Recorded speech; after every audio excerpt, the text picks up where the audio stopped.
Eh bien salut à tous et bienvenue sur Football Garden, c'est Bilal qui vous parle aujourd'hui. On se retrouve pour une toute nouvelle vidéo les amis, et aujourd'hui on va parler Première Ligue. Il y a eu un match de malade hier soir entre le Barça et l'Inter. Un match de dingue, honnêtement. J'ai plus de voix parce que j'ai un peu gueulé hier, honnêtement. J'ai la voix qui part un peu en steak, mais c'est pas très grave. Il y a eu un match de zinzin mental hier soir, et c'est vrai que je voulais en parler. J'aurais bien aimé faire un débrief de ce match-là parce que vraiment c'était lunaire, mais voilà, j'ai des gros problèmes avec ma connexion en ce moment, surtout avec ma Wi-Fi. Je suis sous clé 5G, sauf que la clé 5G elle est dans mon salon, etc. C'est super galère à expliquer, mais dans tous les cas j'aurais pas pu le faire. Ou alors ça aurait réveillé des gens, et donc voilà, je pouvais pas faire la vidéo hier soir. Là j'en profite parce qu'il y a personne chez moi, donc du coup je pourrais après aller monter là-haut et pouvoir même faire du bruit, tu vois, il y a aucun problème. Mais hier je pouvais pas, mais j'aurais kiffé faire un débrief de ce match-là parce que c'était un des meilleurs matchs que j'ai vu de ma vie, je pense. Waouh! En étant neutre, j'ai reçu une quantité d'émotions toute la soirée. C'était juste dingue. Honnêtement, je savais que le match allait s'emballer, mais je pensais pas à ce point. Là, on a eu un des meilleurs matchs de l'histoire du football. Je le pense sincèrement. Et la double confrontation Barça-Inter, 7-6 pour l'Inter au cumulé. Cette double confrontation-là, c'est pour moi une des plus belles de l'histoire du foot. Voilà, c'est voire la plus belle, mais ça se tape avec d'autres. Je pense que ça se tape avec, par exemple, un Tottenham-Ajax, dans l'histoire récente, je parle. Ça se tape peut-être avec quoi d'autre? Ça peut se taper avec un City-Tottenham en 2019, quand ils gagnent 4-3, but de Sterling refusé par la VAR, etc. Et du coup, Tottenham est qualifié. Tous ces matchs-là, c'est des matchs légendaires. En fait, c'est des matchs qui restent en tête. Et aujourd'hui, ce 7-6 Barça-Inter, il va rester dans les têtes parce que la double confrontation qu'on a eue hier soir et la semaine dernière, c'était fabuleux. Mais voilà, aujourd'hui on n'est pas là pour parler de ça, on est là pour parler Première Ligue, et du coup forcément on va s'intéresser au classement de Première Ligue qui est extrêmement serré. Voilà, on le sait, Liverpool est déjà champion, eux leur place est déjà actée, ils ont donc un slot en Ligue des Champions, et forcément on a donc derrière 4 slots, excusez-moi, la deuxième, la troisième, la quatrième et la cinquième place qui seront toutes les 4 qualificatives pour la Ligue des Champions, tout simplement. Et on a du coup pour ces quatre spots, on a 6 équipes. On a 6 équipes pour ces quatre spots, et forcément, les gars, il va falloir être solide. Je sais pas du tout si la 6e et la 7e sont qualificatives en Europa et la 8e en Conference League, ou si c'est 6 Europa League et 7 Conference League, j'en ai aucune idée.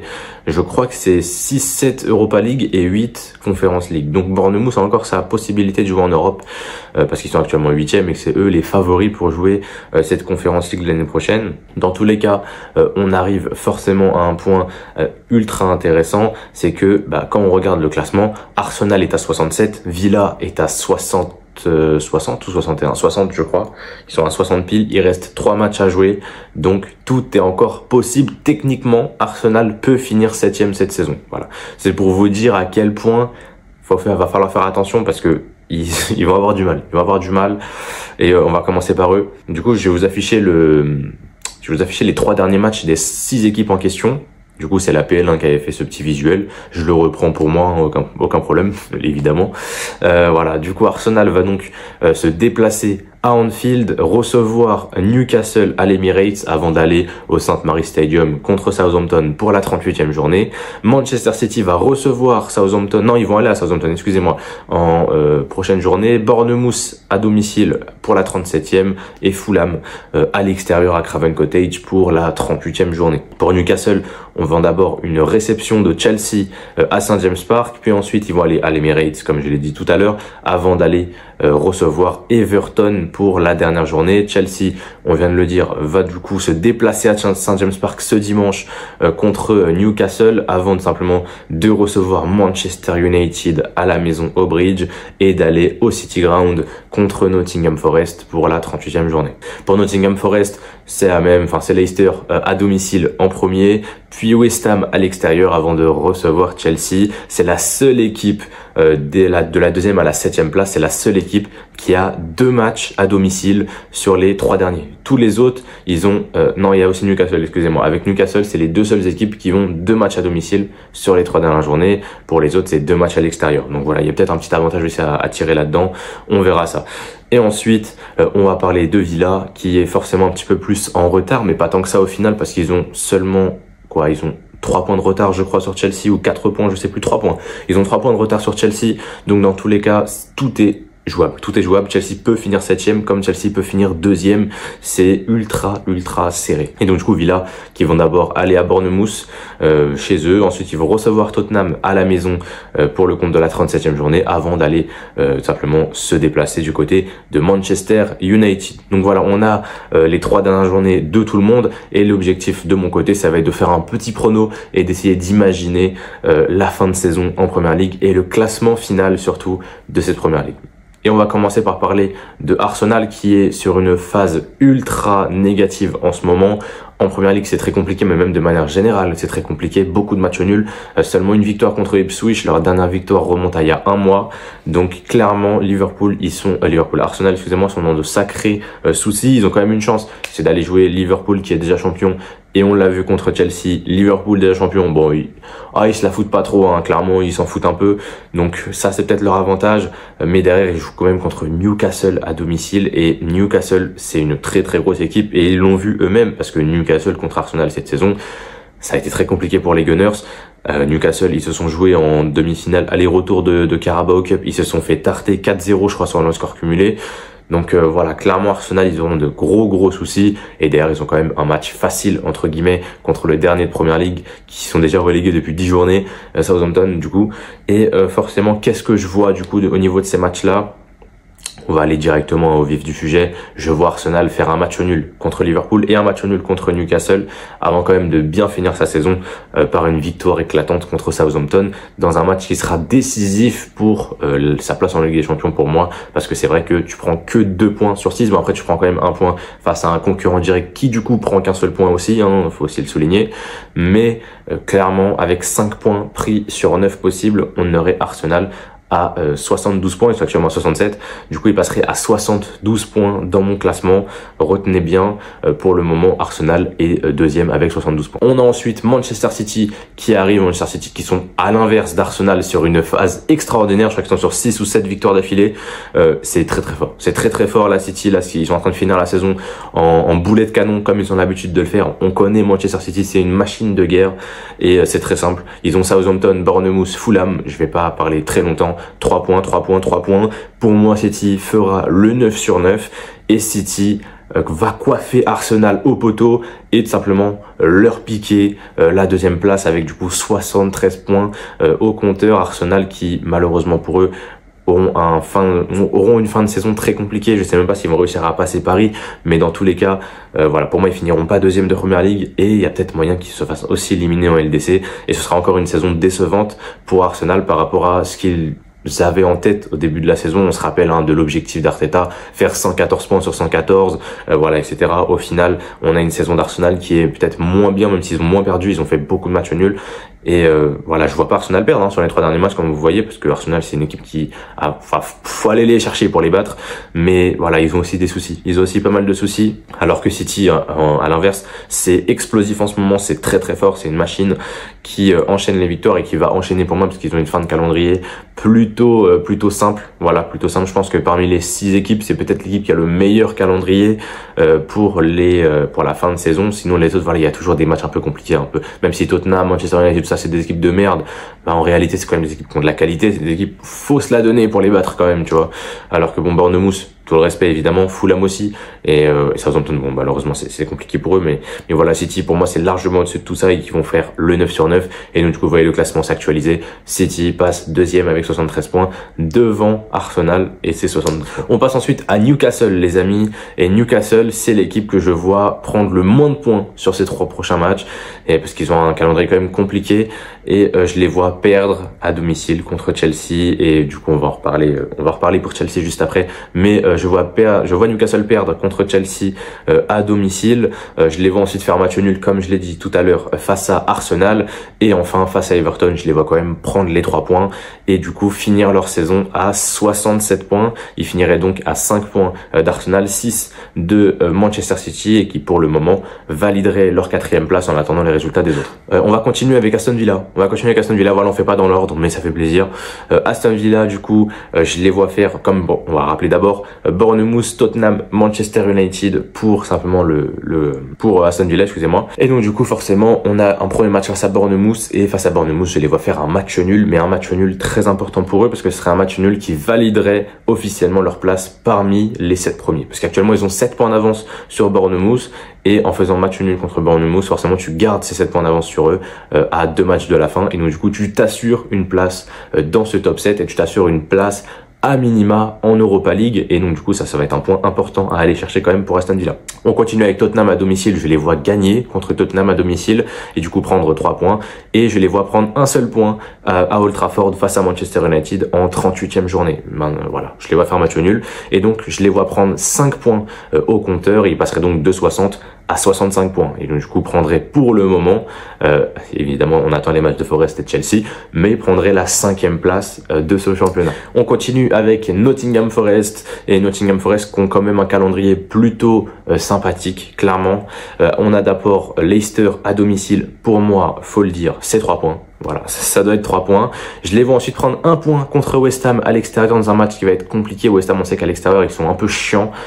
Voilà, ils gagnent rarement, mais ils perdent rarement aussi à domicile. Donc voilà, c'est une qui est un peu chiante. Je les vois prendre 1 point. Et pour Chelsea, je les vois prendre 1 point également. Et on en reparlera après. Et donc du coup, forcément, 5 points au compteur pour Forest, qui actuellement est à 61 et qui va faire le nécessaire pour passer à 66 points. Et avec 66 points, il vole la 5e place de Aston Villa, qui se retrouve donc 6e dans mon classement. Et enfin, on va finir par nos Blues de Chelsea. Et j'ai beaucoup d'optimisme pour cette équipe de Chelsea. Je les vois vraiment très bien finir la saison.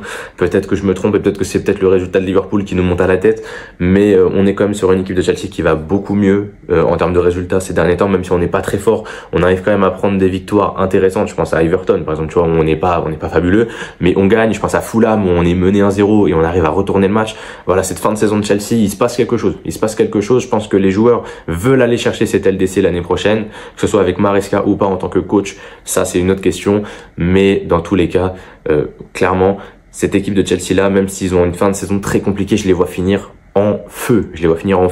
Bon, il y a 2 résultats qui sont déjà spoil de mes autres équipes. Face à Newcastle, à St James Park, je les vois faire l'impossible. Remporter un match là-bas. Ça fait super longtemps qu'on n'a pas gagné là-bas, je crois. Je crois qu'on n'a pas gagné depuis 2021 contre Newcastle chez eux. Mais je nous vois faire l'exploit. Prendre 3 points immensément importants contre Newcastle dans la course à la Ligue des Champions. Et du coup, je les vois prendre 1 point, comme je l'ai dit juste avant, contre Nottingham Forest en 38e journée. Du coup, voilà, un match nul qui arrangerait tout le monde, entre guillemets. Et voilà, un petit match nul, j'ai pas les scores évidemment, hein, je suis pas là pour pronostiquer les scores, mais on a donc 2 résultats déjà faits. Et ensuite, hormis ça, on a donc une 37e journée contre Manchester United à Stamford Bridge. Et face à cette équipe-là de Manchester United à domicile, on doit gagner. United a une finale d'Europa League à aller préparer et à aller jouer. Ils vont pas se concentrer sur le championnat, clairement. Ils sont pas encore qualifiés en finale, hein. Mais je pense pas qu'ils vont mettre des Bruno Fernandes, tout ça. Bon, peut-être qu'ils vont les mettre, hein, mais je pense pas qu'ils vont être titulaires. Et à mon avis, il faut éviter les blessures de tes joueurs cadres. Donc je pense que United va arriver avec un effectif un petit peu remanié face à nous. On doit gagner. Voilà. Non, on doit gagner. Nous, il y a même pas de débat. De toute manière, la finale de Conference League, que ce soit contre le Betis ou contre la Fiorentina, logiquement, on devrait s'en sortir. Donc nous, on doit tout donner sur ce championnat. Et au pire, si vraiment on crame tout en championnat et on perd la finale de Conference League, mais qu'au moins on fait notre place dans le top 4-5 en Première Ligue, pour moi la saison elle est quand même validée. Même si on perd en finale parce qu'on est cramé, parce qu'on a tout donné pour se qualifier en LDC, j'en voudrais pas aux joueurs d'être cramés en finale de Conference League. Honnêtement, voilà, je vous dis la vérité. Et du coup, je les vois prendre 3 points contre Manchester United, 7 points pris sur 9 à part City. Je pense que c'est Chelsea qui finira avec le plus de points simplement sur cette fin de saison. Et donc du coup le classement final, forcément on retrouve du coup Villa 7e avec 65 points. À la 6e place c'est Nottingham Forest qui va malheureusement pour eux, finira une seule place de la Ligue des Champions et vous voyez que c'est très très serré parce que ça se tient à une place. Villa et Forest qui étaient à ça d'aller chercher la LDC, mais voilà, Forest qui finira 6e pour moi avec 66 points. À la 5e place, on retrouvera Newcastle et ses 67 points et qui du coup se qualifieront pour la Champions League. À la 4e place, c'est Chelsea qui sera là avec une très bonne fin de saison. Ils vont finir à 70 points et devant Arsenal et City, du coup forcément City comme je vous l'ai dit qui coiffe Arsenal au poteau et qui finit 2e avec 73 points. Arsenal finira donc 3e avec 72 points, une saison encore une fois décevante pour les Gunners qui finiront logiquement en saison blanche, à moins qu'ils fassent l'impossible et qu'ils nous fassent une double élimination, Paris Saint-Germain, Inter Milan. Et voilà qui vient mettre un terme à cette vidéo, les amis, j'espère que vous avez kiffé. Moi j'aime beaucoup ces genres de vidéos là où voilà, je me mouille un peu, j'ai fait quand même des choix intéressants, Chelsea qui bat Newcastle à St James Park, voilà, City qui coiffe Arsenal au poteau et qui vient prendre cette 2e place. Il y a des choses à dire en tout cas sur cette fin de saison, ça va être très haletant de voir ces matchs là en première ligue, je vous invite vraiment à les regarder, pour ceux qui regardent pas les autres matchs, ils regardent que Chelsea notamment, allez regarder les autres matchs, il y a des matchs ultra intéressants qui vont avoir lieu. Voilà, Villa a des matchs compliqués, un match à Tottenham, un match à Manchester United, t'as simplement t'as Chelsea qui ont une fin de saison très compliquée, on l'a vu, il y a Arsenal qui va aller jouer contre Newcastle en 37e journée, ça va être un match ultra décisif pour la Ligue des Champions. Voilà, je vous invite vraiment à aller voir ça parce que cette fin de saison de Première Ligue elle va être incroyable. Les amis, c'est la fin de cette vidéo, on se retrouve bientôt je pense. Il y a le match de demain de Chelsea contre Djurgårdens, le match retour, je pense pas que je vais le regarder honnêtement, donc je pense pas qu'il y aura de débrief. Dans tous les cas, peu importe que le match soit bien ou pas, il y aura pas de débrief je pense. Et sinon pour les mercato parfaits de Chelsea, simplement je sais pas encore quand les tourner, je pense que je vais attendre un peu. Je vais attendre peut-être la 37e journée pour pouvoir voir est-ce que Chelsea ira en LDC ou pas.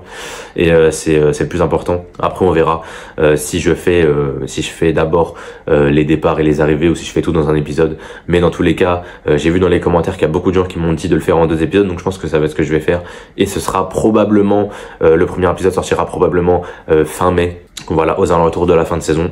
Et le 2e épisode sortira potentiellement début juin, voilà, à la fin de saison clairement. Ou alors peut-être fin mai, genre peut-être 22-23 mai je sors le premier épisode et le 2e sort le 30 mai, tu vois. Et donc du coup on reste quand même sur le mois de mai. Et le mois de juin, ça va être un mois très intéressant parce qu'on a la Coupe du Monde des clubs et on en reparlera de ça, ne vous inquiétez pas. Voilà, moi je vous laisse là-dessus. C'était Billet de la chaîne Football Garden, portez-vous bien et la paix sur vous.